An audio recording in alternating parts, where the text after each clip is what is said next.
Hello and welcome to another News Coolum video.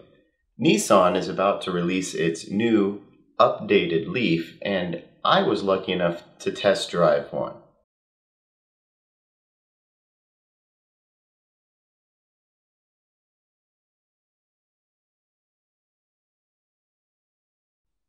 Okay, so up front, before we get too far into the video, the first thing I do want to say is, unfortunately, because this was a Nissan Drive and Discover event, and the representative was not comfortable with my filming, I don't have any footage of myself actually driving the car. Now, I do have footage of the Nissan Leaf from when I viewed it at the LA Auto Show and was able to sit inside the interior, and so I'll be splicing that in as we go through this video. Now up front, I want to say that I really appreciate Nissan's doing this Drive and Discover event. My representative, Nick, was very helpful, very nice, and I brought along a friend who had no experience with electric vehicles other than riding along with me in my Bolt EV. So as far as the drive went, she spent about 30 minutes test driving the car, which I was fine with. It gave Nick a chance to talk to her about how electric vehicles work and guide her through the process of how the vehicle works, which is great. It's always nice to get that knowledge out there. I knew that I wanted to look at a few key features because I was already kind of aware of what the Nissan Leaf was and what it's capable of. So I was really most interested in the e-pedal and the ProPilot. Okay, first I want to go over a few details about the new Nissan Leaf and what Nissan has changed for the 2018 model year. The biggest is the battery. It now is up 33% from the previous 30 kilowatt hour battery pack to now being a 40 kilowatt hour battery pack. In addition, they've increased the motor power up to 110 kilowatts from the previous 80 kilowatts. So it's up to now about 147 horsepower. In addition to that, the 0 to 60 acceleration has been increased to now only taking 8.3 seconds, which is a fairly large increase from what it was previously. Now, in addition to that, they've updated the exterior. It now looks less like a frog, as I've always thought the original Nissan Leaf looked like, and now it looks more like one of Nissan's standard cars in their lineup. So I feel like they've improved the exterior design significantly. In addition to that, they've made the charging ports even more accessible than they were in the previous Nissan Leaf. So now it's simply you flip up and it's right there. The angle actually works much better for recharging the vehicle. And finally, pricing. The pricing on the new Nissan Leaf is now going to start at about $29,000, and the upper tier model will cost you just over $37,000 if you get all of the bells and whistles. Okay, a quick correction here. It appears on the Nissan's website that you can actually configure a model of the new Nissan Leaf that costs up to $39,695. Now for the driving experience. Overall, I felt like the car was competent. It is exactly what a Nissan Leaf is supposed to be. It's a car. It's not overpowered, it's not flashy. It just drives well and exactly what you would expect out of a daily driven car. In many ways, it actually reminded me of the driving feel of the Chevy Volt. Now, I have a first generation Volt, and it seems very similar, and in some ways it makes sense because they're about the same weight, they're front wheel drive, they're about the same amount of power, about 110 kilowatts, and overall it just felt like a very similar experience. And that's not a bad thing. Again, it's just a normal car. So from that perspective, the drive went fine. It has its pickup and its acceleration that you expect from an electric vehicle, mainly for passing speeds.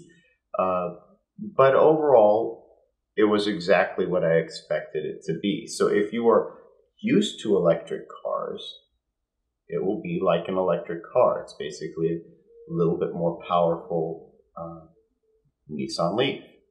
Now, if you're not used to electric cars, the main things that you'll notice is that when you press down on the accelerator, you will speed up much more linearly and much more smoothly than you would in a non-electric car. And you'll notice the silence and everything else. It's all, overall, it's a much more calming experience, a much more predictable driving feel.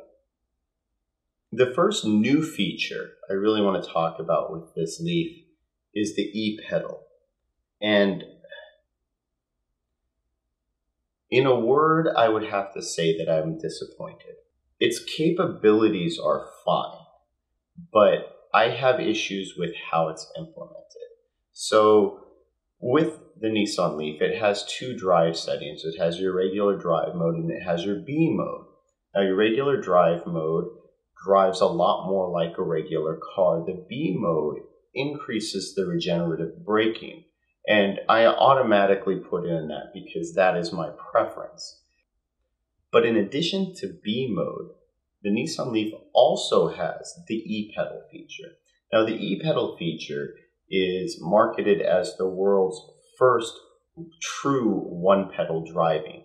Now, I kind of take issue with that because there are other vehicles that do similar things with the braking, all of them electric, of course. But the e-pedal provides a system that allows you to use only the accelerator all of the time. A couple of things that they've done with it help that out. In particular, when you're at a stop and your foot is completely off the accelerator, it will turn on the brake lights. So even without pressing the brake pedal, your brake lights will come on. Now that's not a legal requirement, but it's a good idea. So why am I so disappointed in Nissan's e-pedal? First is its use of friction brakes.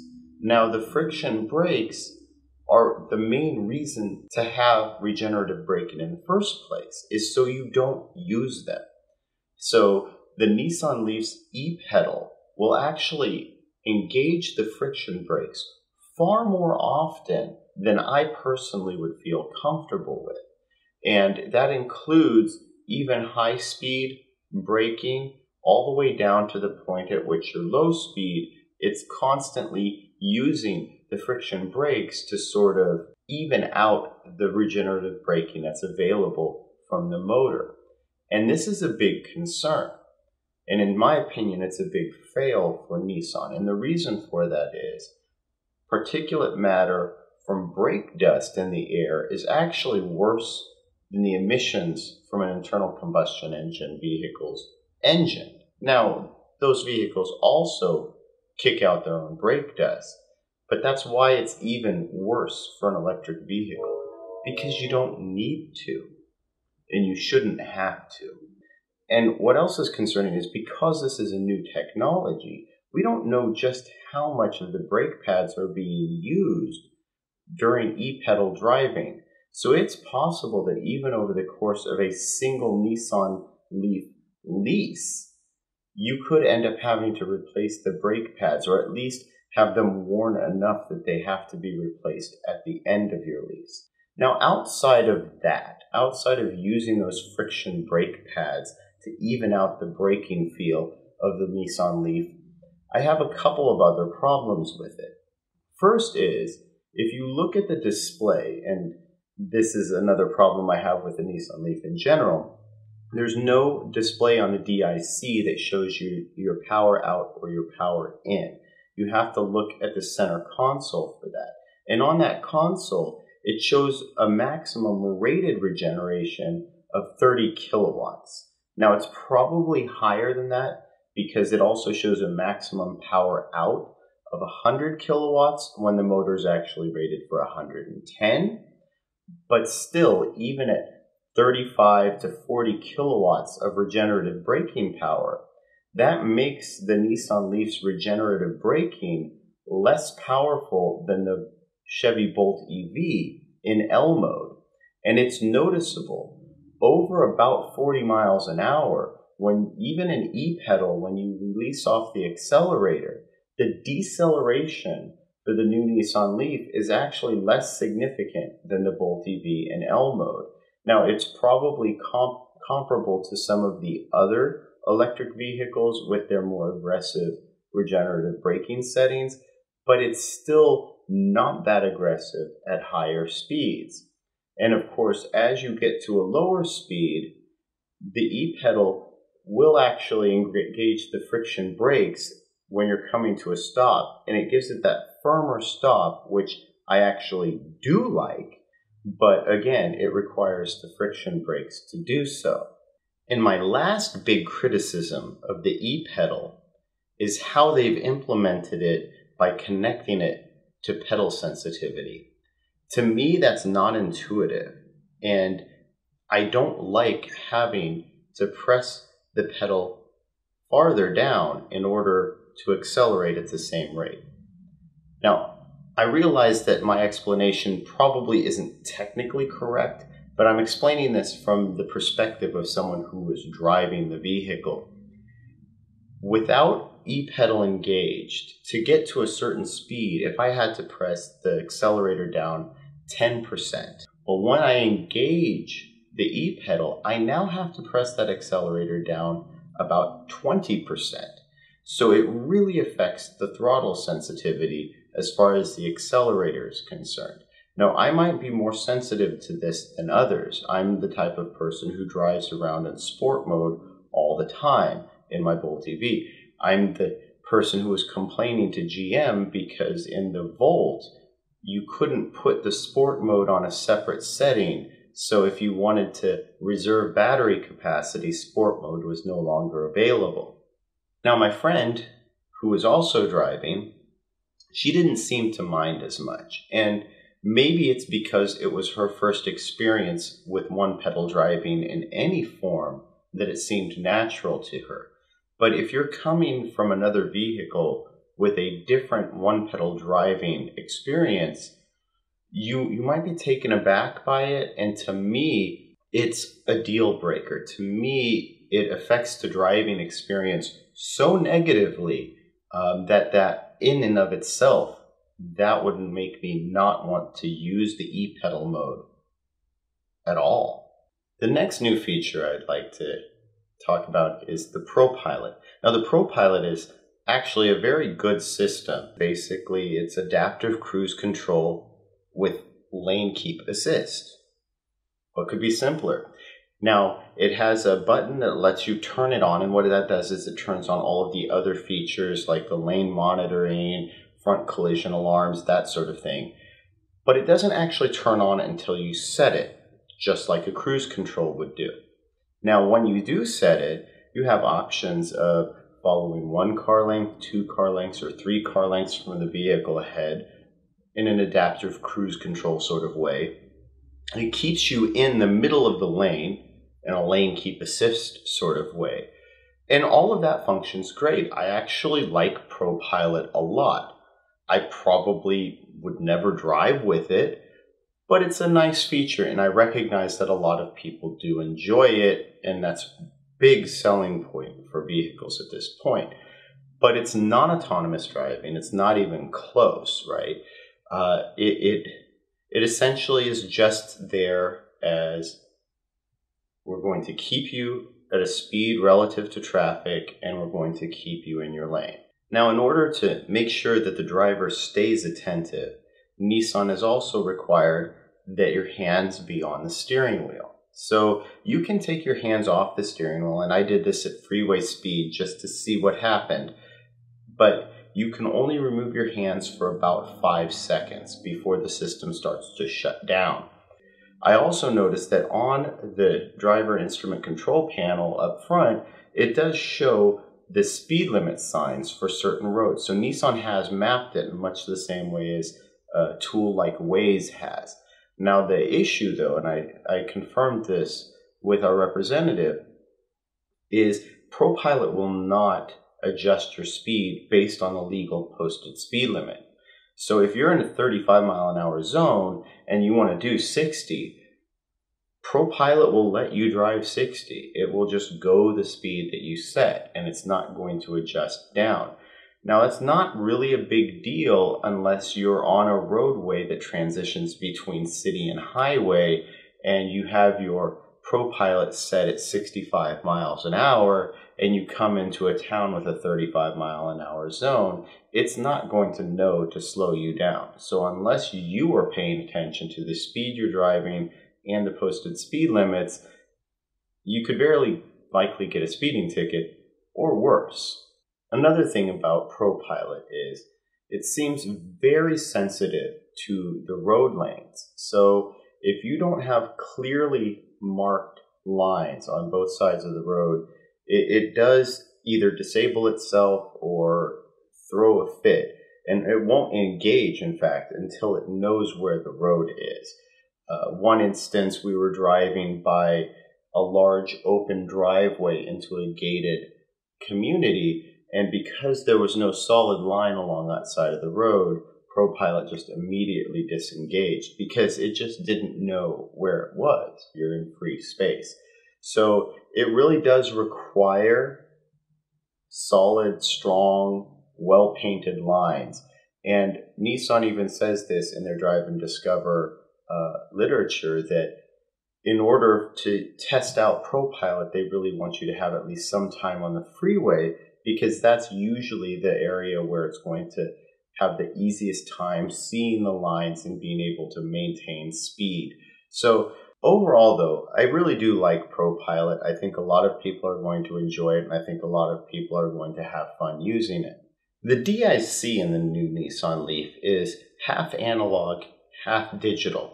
Now, the test drive was fairly short, so I didn't have a chance to dive all the way into all of the different options, but I will say this: the digital side of the DIC, of the Driver Instrument Control Center, it had a lot of options, and there are a lot of different displays that you can put up there. There were some things that were still missing that I would have liked to see, but who knows, they might have actually been buried deep inside of there. So I'm not going to be too critical. I still don't even know what screen I would prefer it to be on. The one thing I do dislike, though, is if you are going to use ProPilot, it seems to want to take over that screen. And that, to me, is also a problem. I mean, I understand that you need to see how ProPilot is working, but if I have a setting that I prefer on my screen, I like it to stay there. Now, I know Nissan has a reputation for comfortable interiors, but I found something very interesting about the new Nissan Leaf. The one that I sat in at the LA Auto Show had the fully decked out interior, all leather, and I was very disappointed with it. If I had never had a chance to test drive the Nissan Leaf, that would have been my opinion, because it was hard, there was lack of bolstering. I don't actually mind the firmness, but in terms of the Nissan Leaf's leather seats, the issue I have is because there's no give and there's no bolstering, it feels like you're sitting in a leather-wrapped spoon. It's a similar criticism I have about the early Tesla Model S seats. There was just nothing there. It was like a big dish that you're sitting in. And I realize again that the Nissan Leaf isn't a performance car, but for me, my preference is to have a good amount of bolstering and to feel like I'm secured in the seat.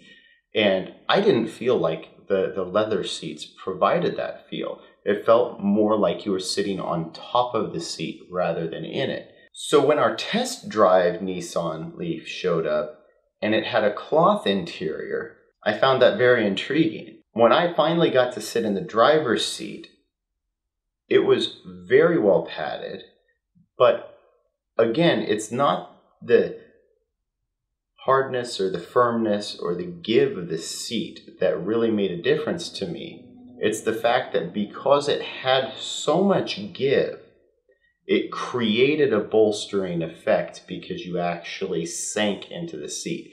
That was absent from the leather seats. I'd have to sit in a few more Nissan Leafs to see if maybe that was just a quirk with the one that was on display at the LA Auto Show.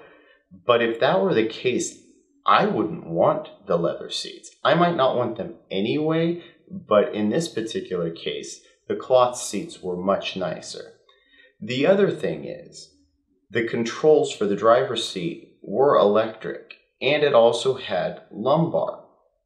So I know some people, that's a big issue, having the ability to adjust your lumbar. So they still had that. You had the two-way adjustable lumbar seats. You had the electronic controls for the seat adjustments.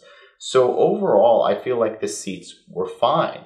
They were comfortable, they were soft, but the cloth was very durable. And again, our representative from Nissan, he said he actually asked for the cloth seats because he knew he would have so many passengers and so many drivers, he didn't want to have to deal with the leather. I think it was a good call. And even after 10,000 miles, the cloth seats seem to be holding up just fine. Let's talk about some of the things that didn't change. Now, sure, the fascia, the front of the car, did change so that the charging ports are more accessible. But what didn't change is the charging rates. So what does that mean in terms of DC fast charging? Well, you're still charging at that 50 kilowatt rate, but you have a 33% larger battery. So now instead of taking 30 minutes to get to 80% battery capacity, which was a big deal for the Nissan Leaf, and part of the reason that networks like EVgo set a 30-minute constraint on their charging sessions, well, now it's going to take 40 minutes to get to that same 80%. Now, that's a longer distance, true, but you have to spend 10 more minutes to get that distance. What's going to be interesting is because Nissan has so much clout, EVgo is going to be, and they've already announced this, going to be adjusting their timed sessions upward. They haven't announced what. My guess is it's going to be 40 to 45 minutes, mainly because they're going to accommodate the Nissan Leaf. Nissan themselves now say that this new Leaf will regain about 88 miles in a 30-minute charge. So that 30-minute session that EVgo currently has in place will result in a very similar amount of range as you would see added in a Bolt EV. So really we're talking about the same basic 50 kilowatt rate, only now a bigger battery. Now in terms of the level 2 charger, it also remains 6.6 kilowatts. So again, the same rule holds true when you're charging at a public level 2 or level 2 at home. You're charging at the same rate as a 24 or a 30 kilowatt hour Nissan Leaf. So it's going to take that much longer to finish charging. The exterior styling is definitely an improvement. I even, at the LA Auto Show, heard a number of people passing by the Nissan Leaf display talking about how they would now consider the Nissan Leaf. And it was partially because of the increase in range, but it was mostly because of the new look and styling. So I feel like Nissan made some very good positive changes by making the Nissan Leaf exterior look a lot more like a normal car. And now about that range. What they ended up settling on is about 150 miles. And I think that's a good, safe number for Nissan to state. Now, the thing about it is you're very likely to exceed that in average to mild climates. My representative, Nick, showed me his display, and since he had taken control of the Nissan Leaf, he had an average of 4.5 miles per kilowatt hour. Now, before you get excited, that's less than what I would typically see in a similar driving in a similar environment in the Bolt EV. So 4.5 miles per kilowatt hour is going to be very similar to the Bolt EV owners you hear who are getting 270 to 280 miles typically in their driving. It's not necessarily normal circumstances for everybody. I would expect the Nissan Leaf to get about 150 to 160 miles average driving for most people. 180 is pushing the upper end, but you're going to see people, especially in California, who are regularly hitting 200 plus miles in their new Nissan Leaf. Maybe barely over 200 plus miles. Maybe you'll hit close to 300 if you're hypermiling. But the general population is going to see about 150.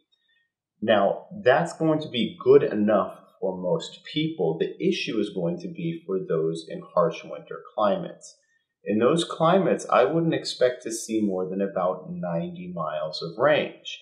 And that's in keeping with what most electric vehicles see in terms of a drop-off. Even with the heat pump, because the heat pump does not work well below those harsh winter freezing conditions. So anything under about 20 degrees, you're using just as much of your resistance heater as you are your heat pump. So you're still going to see a similar loss of 30 to 40% of your range. And, for some people, that might make this Nissan Leaf not an option. If you have a regular 100-mile commute, yet you're in an area with harsh winters, you would be pushing it with this Nissan Leaf.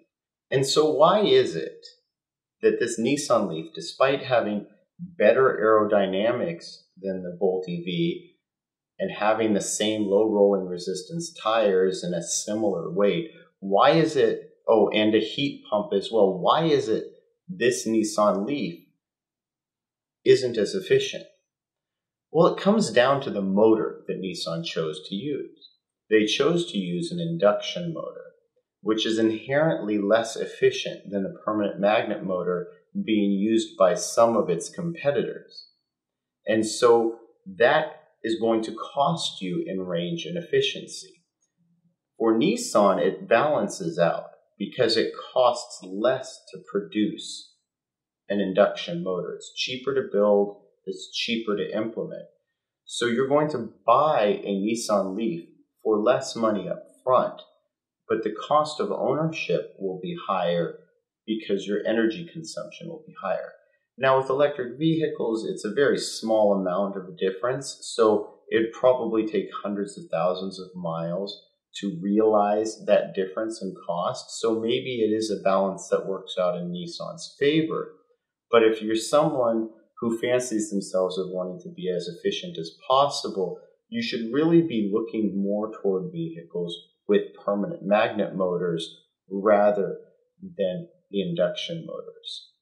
So now what do we have to look forward to? Well, apparently Nissan has been manufacturing these new Nissan Leafs in their Tennessee plant in Smyrna since December. However, they aren't going to go on sale until February. Nissan also states that they have 13,000 US pre-orders. So once they start hitting the lots in February, they're going to start moving very, very rapidly. Nissan also plans a full 50-state rollout. So no matter where you are in the United States, you should be able to buy one of these new Nissan Leafs fairly shortly after they've been released. Should you buy a new 2018 Nissan Leaf? Well, in my opinion, the answer to that is maybe. To me, the new Nissan Leaf is very oddly placed in the EV market landscape. It's less expensive than the Bolt EV, but it's also less of a car. The only thing that really sets it apart is the ProPilot system and maybe some interior features. But otherwise, it's got a smaller battery, it's got a slower charging rate, no thermal management, it's less efficient. It has a number of issues with it that place it squarely in the price range below the Bolt EV. But I think what is more odd is, given its price, I don't think it's a significant enough improvement over some of the other electric vehicles that are on the market. In terms of styling, it still falls short of something like the Volkswagen e-Golf. And in terms of capabilities, other than about 25 miles of range, it falls short of the Hyundai Ioniq Electric. Now, it's going to be much more available than the Hyundai Ioniq, but if I had a choice between those two cars, I would take the Ioniq without question. Not only is the Hyundai Ioniq cheaper, it has battery thermal management, which will allow it to have more repeated fast charging sessions, it's more efficient at freeway speeds, and it charges faster to begin with. So why would you buy the new Nissan Leaf? Well, one reason I could think of is if you don't already have an electric car. So I don't think it's a significant enough improvement over the previous generation of electric vehicles. But if you don't have an electric vehicle in the first place, it's a good place to enter the market. The other case is if you do have an electric vehicle that's currently not meeting your needs, this new Nissan Leaf might be able to. Maybe another 30, 40, or 50 miles of electric range would be enough to meet all of your driving needs. Maybe it would allow you to finally get rid of an internal combustion engine vehicle that you felt like you needed to hold on to. In those use cases, yes, I think the new Nissan Leaf would be a capable enough vehicle to replace some of those older electric vehicles. And so what are some of those reasons why I feel like the 2018 Nissan Leaf would make a viable replacement for a previous electric vehicle? Well, first and foremost, I feel like the additional range addresses a few problems. One of them is bridging the gaps between the public charging infrastructure. Another is that the longer range actually does help with resale value. Fewer people are interested in shorter range electric vehicles, and the market is already flooded with used short range electric vehicles. In addition, it makes the new Nissan Leaf a little bit more usable in harsh winter conditions. So if your commute is less than 80 or 90 miles and you have to go through harsh winters, the new Nissan Leaf with a 40 kilowatt hour battery pack probably can serve that purpose. In addition, ProPilot is a nice feature. And if you don't already have adaptive cruise control and you want it, and you don't already have lane keep assist and you want it, this is a car that will have that option. But if you don't have an immediate need to replace your electric vehicle, I don't feel that this new Nissan Leaf offers enough features or enough justification. I feel like you would be better off waiting to see what the next Nissan Leaf offers and what other electric vehicles come onto the market. And for me personally, the biggest letdown with this new Nissan Leaf is the e-pedal and how they've implemented it. I don't like how it affects pedal sensitivity. I don't like the fact that it uses friction brakes, and I don't like the fact that it seems less effective at higher speeds. Now, that might not be an issue for some of you, and maybe you actually prefer the way that it's implemented. But for me personally, if I were to buy the new Nissan Leaf, I would probably never ever drive it in e-pedal mode. So in conclusion, I feel like the new 2018 Nissan Leaf is a fine electric vehicle. I just feel like it came to market about 2 to 3 years too late. So to conclude, I'd like to say thank you very much for watching. If you want to leave any feedback in the comments below, it's appreciated. I'd love to hear what you think about the new Nissan Leaf and my video and review. And of course, I'd appreciate it if you liked and subscribed. It really helps me to create these videos and make more new and interesting content.